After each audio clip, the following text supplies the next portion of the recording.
Hello and welcome to Book Talk with Cara. I am delighted to have Ann Swindell with me today, and we're going to get everybody in the Christmas mood. But before we do, Ann, do you want to share just a little bit about who you are and how you got started on your writing journey? Yeah, I'd love to. I'm Ann Swindell, and I've been writing for almost 2 decades professionally now, but most of it has been in the nonfiction world. So I started out my writing career. I taught in academia, not totally dissimilar from you, Cara, but I taught in academia for 5 years, and a lot of my writing in that time was articles. I've had two nonfiction books published. One is a devotional, one is a spiritual memoir. And my most recent one is a devotional called The Path to Peace. And those have been absolute joys to write. And I never, ever, ever saw myself as a fiction author. I got my MFA, I got all my training in creative nonfiction because every time I tried to write about fiction, I just ended up writing about people I knew and changing their names. So I thought, this isn't working. But in the last few years, I have been more drawn to fiction and to writing novels, and what kind of started as a craft exercise for myself to try to see, Yeah. hey, can I do this? Can I actually hold an entire narrative arc together out of imagination and research as opposed to my own life? Ended up being something that I just fell headlong into and absolutely love. So yeah, I just finished my first novel, Christmas in the Castle Library, which is coming out soon, and I'm already working on the second in the series. I love it. And isn't it so how life works that we're like, I will never. And Right. I'll God's never like, do that. oh, really? Let's see what happens when you say never. So because you're like, okay, I do this creative nonfiction, Right. which is its own kind of subgenre in, memoirs and nonfiction and all of that. Totally. And then you are like, "Oh, fiction." And you write this Christmas novel. So, how did that come about? Because there are so many different ways you could have gone in fiction and novel writing, and Right. you chose Christmas to start. I How did that did. happen? I did. In part, it's because I'm such a sucker for a good Christmas movie. And it's been kind of a funny, at first I was a little embarrassed about it. I was like, man, I really love these Christmas movies. But as I've gotten into it, I've tried to figure out kind of from the nerdy academic side, like, why do I enjoy Christmas movies so much when I know the story every single time, right? It's the same story every single time. And I started trying to kind of break down the elements of, well, why do I love this?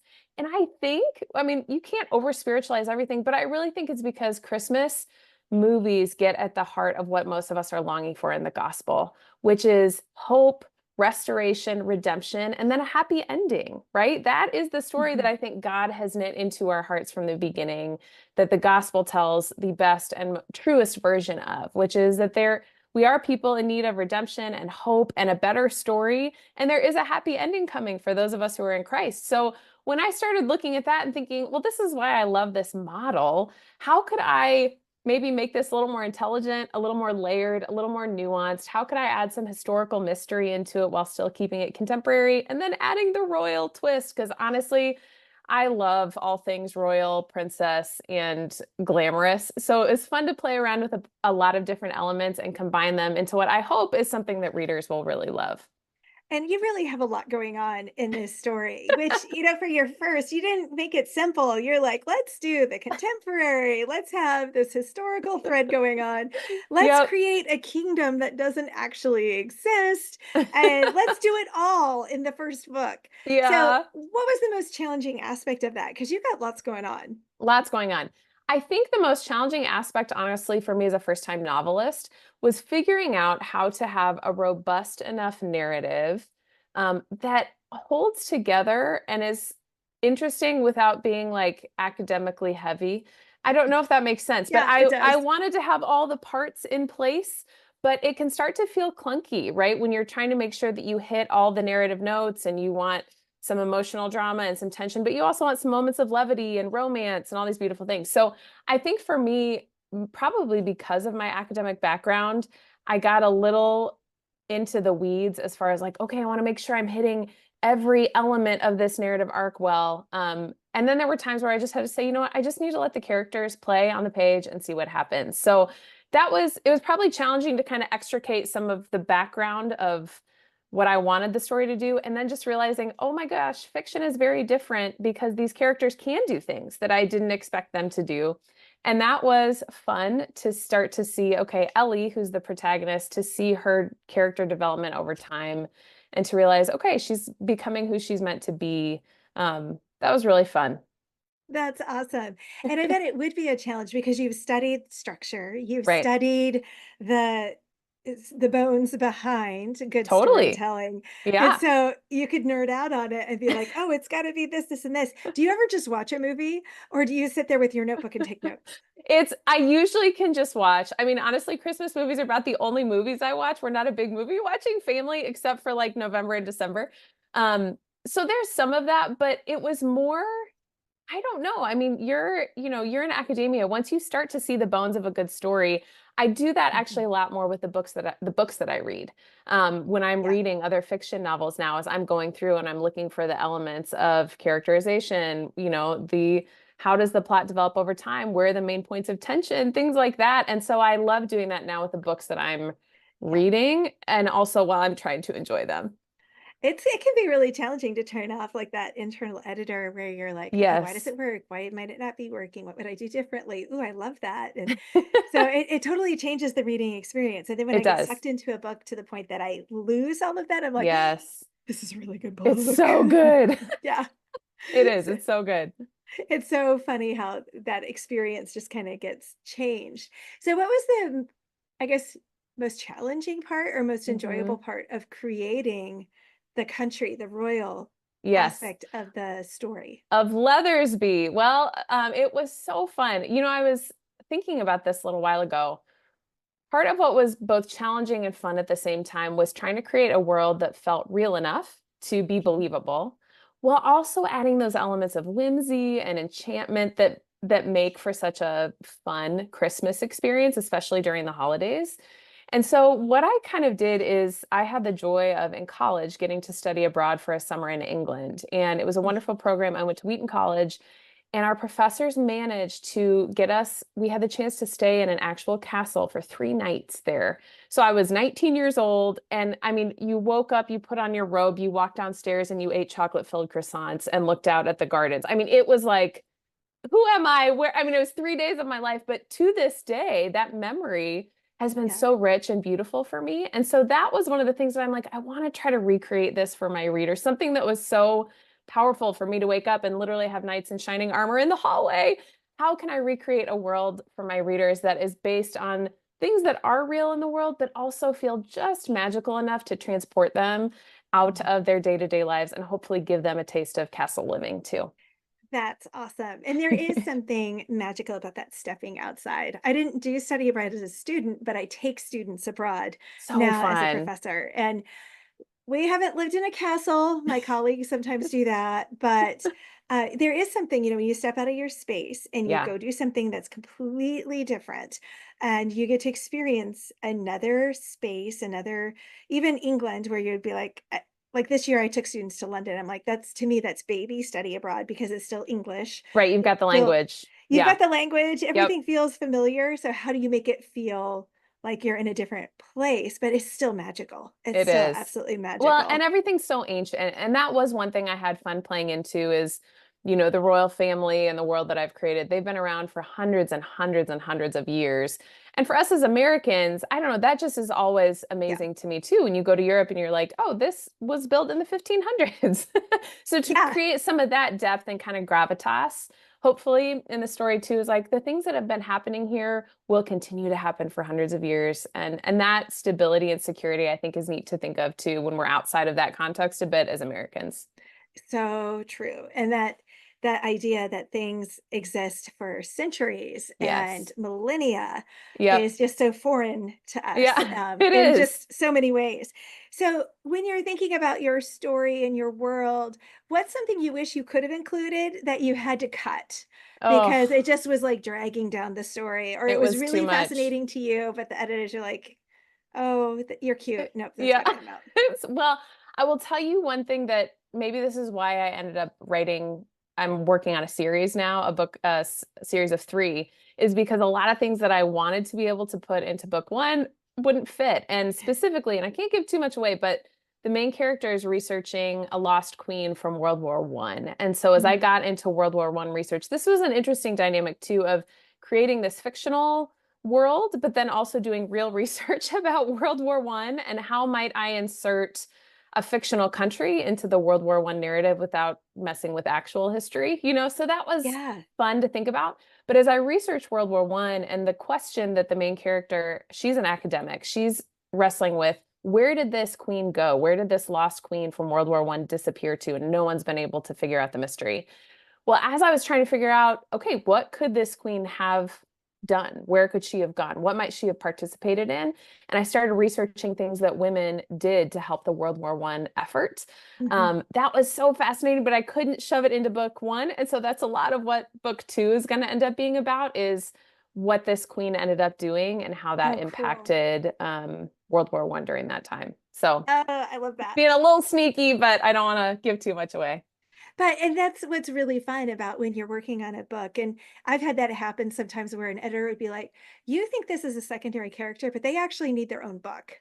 And I'd Totally. be like, Yep. "Oh, oh, I just thought they were the mentor character.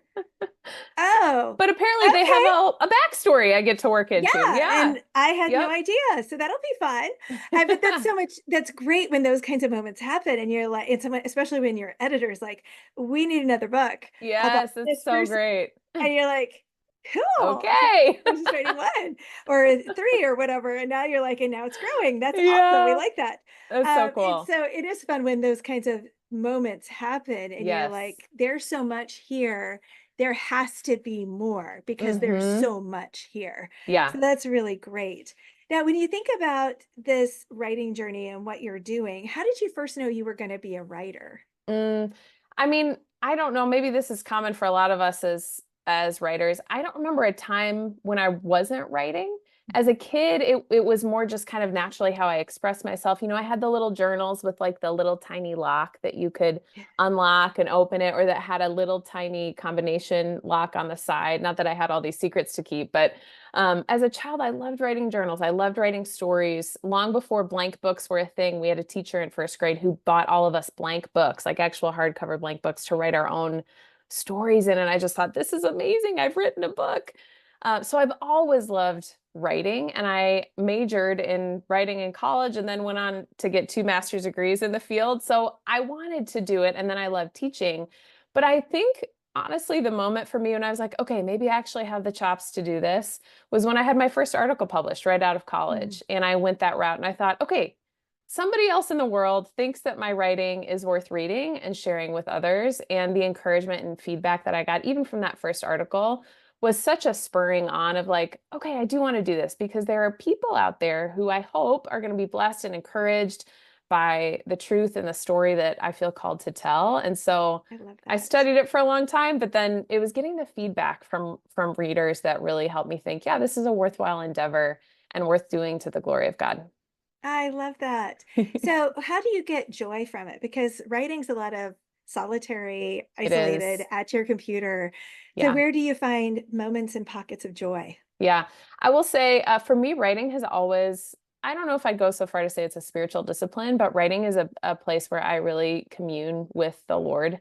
And it's a place of me feeling very alive in how I'm made and some of the gifts that He's given me. It's also hard work, but I think I used to be an athlete as well. And it's kind of that feeling of like when you're running as hard as you can or you're pushing your muscles as far as they can, there's a sense of exhaustion, but also Mhm. real satisfaction. Like, I Yeah. can do this, I'm made to do this. And I feel that a lot when I write. But I also take so much joy from the editing process. Once I finally have an editor in on the process with me, Yeah. I love it so much. I know some writers hate that and they don't want anyone messing with their words.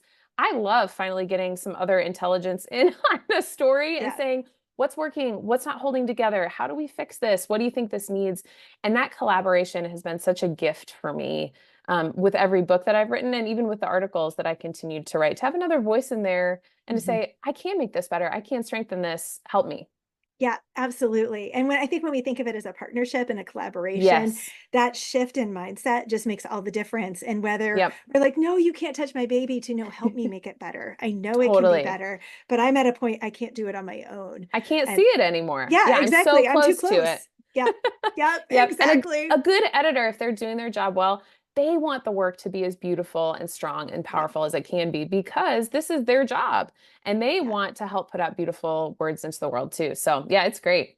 It is. It can be a lot of fun. Not that there aren't daunting moments where you're Oh like, gosh, I or know. times you're like, nope, I'm not doing that because I don't like that. But it's that back and forth process, that back and forth. Absolutely. Absolutely. Yeah. So, couple last questions. Yeah. Do you have a favorite like writing snack, or are you one of those purists who's like, nope, there is nothing that could damage my keyboard near me as Oh, a no, no, I love a good snack.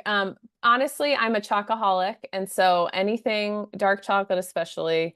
But I can't eat that all the time when I write, or I would not be able to get out of my chair anymore because I love chocolate so much. Really, my favorite thing to do is to sip tea while I'm writing. I love a good Earl Grey tea. I have an Earl Grey tea with chocolate that is my favorite. So I love sipping Ooh, tea.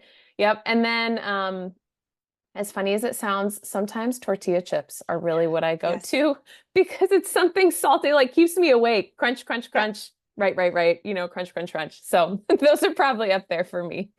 I love the salty. I'm not much of a sweet person, but Yeah. I Well, love a I'll little eat bit of your salt. chocolate and then we can share some chips. I think that sounds fabulous. Sounds like a great idea. Well, thank you so much for joining me today, Anne. And for those who are looking for a way to kind of get into the Christmassy mood, this book is a wonderful way. So, Christmas in the Castle Library will give readers an opportunity to start snuggling up with their blankets and getting ready for Christmas to come. And where can readers connect with you online? Yeah, I'd love to connect. Online, it's just my name, Ann Swindell, no E, so just ANNSWINDELL, anywhere online, Instagram, Facebook, and then I have my own website, annswindell.com. Awesome. Well, thanks again for joining me. This has been a lot of fun. Thanks for having me, Kira.